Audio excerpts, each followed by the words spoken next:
guys? I think I just upset my wife.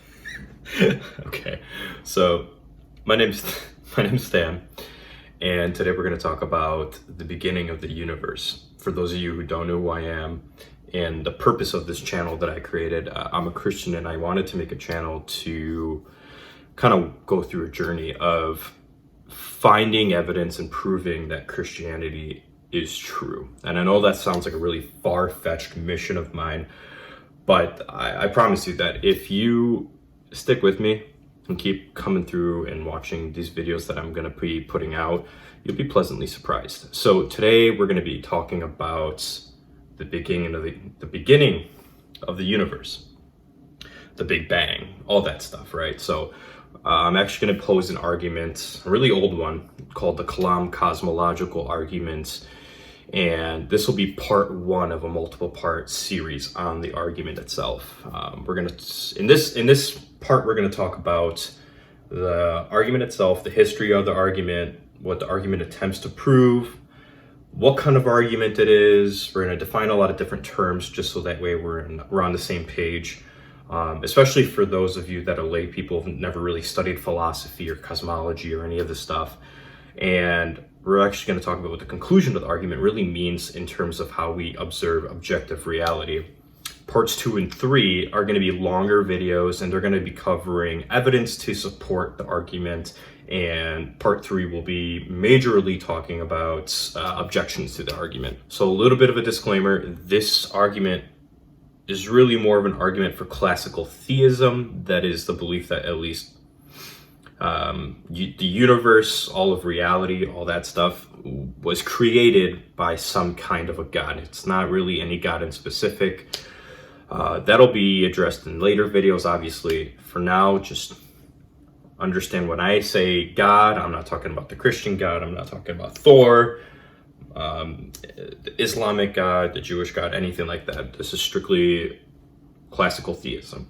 And this is going to take us from atheism or naturalism to classical theism, like I said. So first off, let's talk about the history of this argument. It has its roots in medieval Muslim scholasticism by a Muslim philosopher named Al-Ghazali. He lived in the 11th century. It's used more modernly by a philosopher named William Lane Craig. He kind of made it famous again in 1979. And this argument that Al-Ghazali actually makes is, I'll say, inspired by Aristotle's prime mover argument. If you haven't heard of the prime mover argument, essentially the TLDR version of it is that which moves without being moved, meaning the first uncaused cause because of the laws of causation, meaning at some point, somewhere, there was a first uncaused cause. We can dig into the history of all that, but for the sake of simplicity, that's just the history of the argument at a surface level. So before we get into this argument, I want to define some terms and kind of explain what kind of argument this is, because I think this is really powerful and will help people understand why this is a proof of at least a classical theistic being versus just me saying things to say things. So this is a deductive argument, meaning if the premises of the argument are true, then the conclusion is logically inescapable, meaning you have to face the facts, dude. Like, there's no way around it, because truth is not relative. Truth is absolute. And I'm not going to go down that rabbit hole. I almost just gave myself bait, and I'm not going to take the bait. So the power of deductive arguments, TLDR, is that they are true if the premises are true and the conclusion has to logically follow. So let me give you guys an example that at least everybody can universally accept.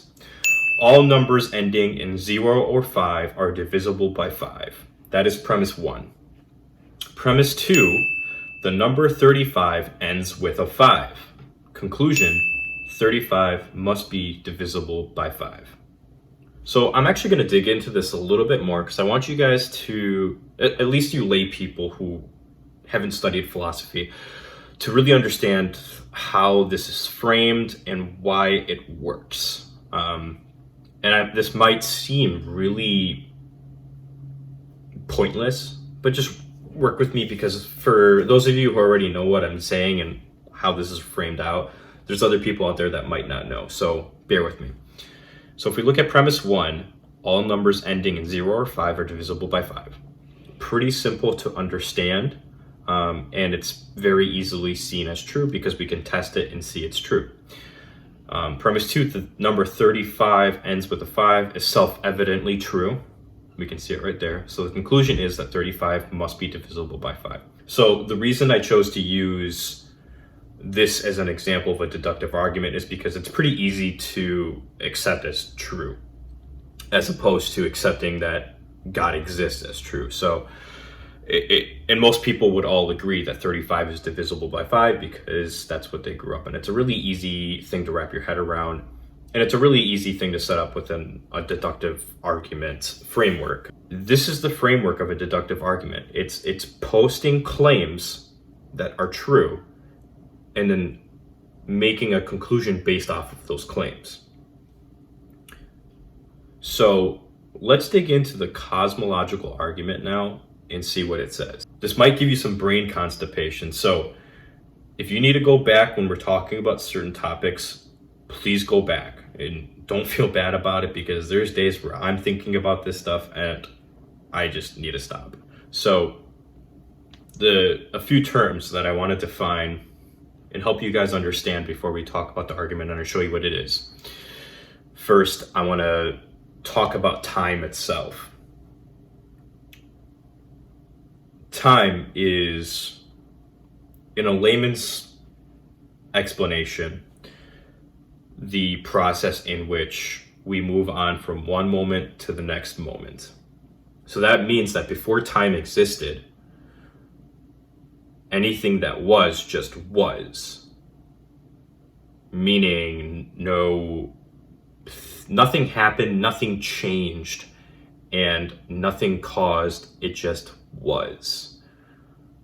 I know that's really hard to wrap your head around, but think about it like this. If time froze and just stopped right now, what would you be doing? For me, I'd probably just be like this. My heart wouldn't be beating, I wouldn't be breathing, I wouldn't be thinking, I would just be. I would just exist and not move, think, do all this other stuff. So just we can talk about that some more, but for the sake of the argument and the sake of this video, just keep that in mind, at least from a surface level. The other thing that we need to realize is what nothing actually is. Nothing is used as a noun in a lot of instances, but in actuality, nothing is the absence of anything. So let me pose a thought experiment to you guys here, because this will really help you understand what nothing actually isn't, for the sake of defining our terms. If I said to you, thank goodness nothing got in the way of the Nazi regime, does that mean that the Nazi regime was able to keep doing what they were doing? Or does it mean that nothing stopped them and they got stopped? So often we actually think of the word nothing to represent something like a black void or an empty white space, whatever it might be. Everybody has some kind of preconceived notion on what nothing is, but we can't actually conceptualize what nothing is in our head because it's a non-existence of anything. And that's what was before the singularity in the Big Bang. I know that's a lot, but let's just keep those two things in mind as we go through this. So we've established a lot of stuff here. Here's the moment you've been waiting for. This is the Kalam Cosmological argument. Premise 1. Everything that begins to exist has a cause. Premise 2. The universe, meaning all space, time, and matter, began to exist. Conclusion. The universe has a cause. pretty easy deductive argument. We can see through this, if the premises are true, that the universe has a cause. So what caused the universe to come into being? Empirically speaking, we can't measure it. But philosophically and logically speaking, empiricism isn't true, because we don't only claim to have truth and knowledge on stuff strictly through empirical data. So all we can really say so far, based on how far we've gotten, is that the natural world, meaning all space, time, and matter, we can empirically measure, because that's the natural world. We can't measure supernatural things. But the cause of the universe, by definition, is supernatural, because it was outside of the confines of the natural world. So we have to go at this philosophically and logically speaking, because we can't measure this empirically. So when we're going to talk about the cause and what it is, realistically speaking, the best we can do is describe the traits that it would have to have based upon what we already know about time, nothingness, and the universe. So, for instance, the universe is made up of space, time, and matter. Therefore, the cause of the universe had to be spaceless, timeless, and immaterial. Furthermore, that means that this cause was the first uncaused cause, because it is timeless, meaning it was eternal. Eternal things do not have cause, like I said earlier, they just are. They always are. Another attribute that we can assign to this is powerful, because this cause had to be able to be responsible for the creation of all of space, time, and matter. This was a personal being, a mind, if you will. And the reason I say that is because objects can't make choices. And because it's the first uncaused cause, and the only thing within its own existence, that means there is nothing next to it or with it that could have caused a chain reaction or anything like that. Nor was there time for anything to act upon it to force it to make anything to happen. This was a personal being, a free agency that could make a choice. Furthermore, this being had to be really intelligent. And one of my favorite quotes, this is from an agnostic, atheist cosmologist. And he says, this is Paul Davies. He says, "The very fact that the universe is creative and that the laws have permitted complex structures to emerge and develop to the point of consciousness. In other words, that the universe has organized its own self-awareness is for me powerful evidence that there is something going on behind it all. The impression of design is overwhelming."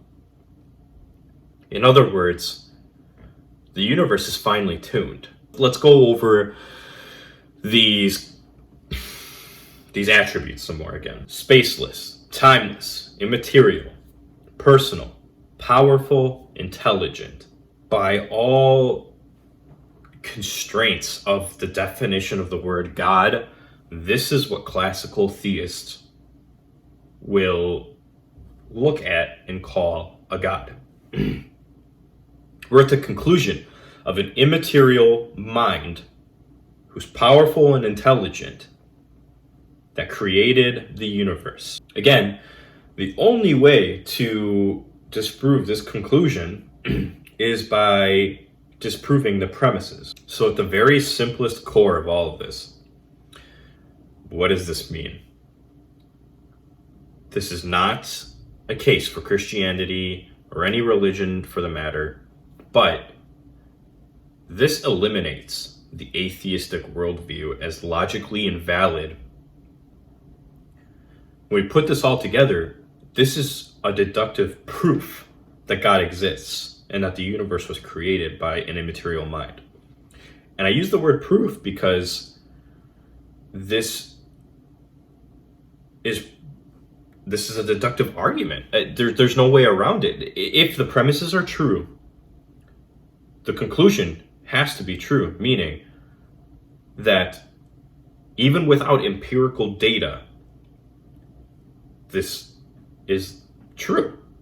I don't know how much simpler I can put this other than this is true if the premises are true. And we're going to hit that in the next video. So thanks for listening, everybody. Don't forget to like and subscribe to my channel.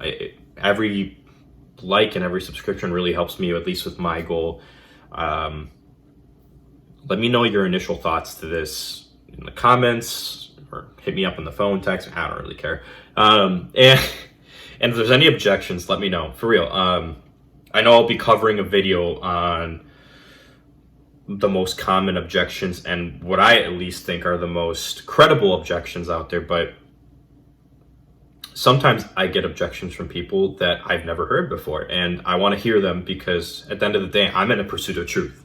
So let me know, and especially if it's like a really good one, I want to cover it. So with that, I'm gonna check you guys later. Cringe.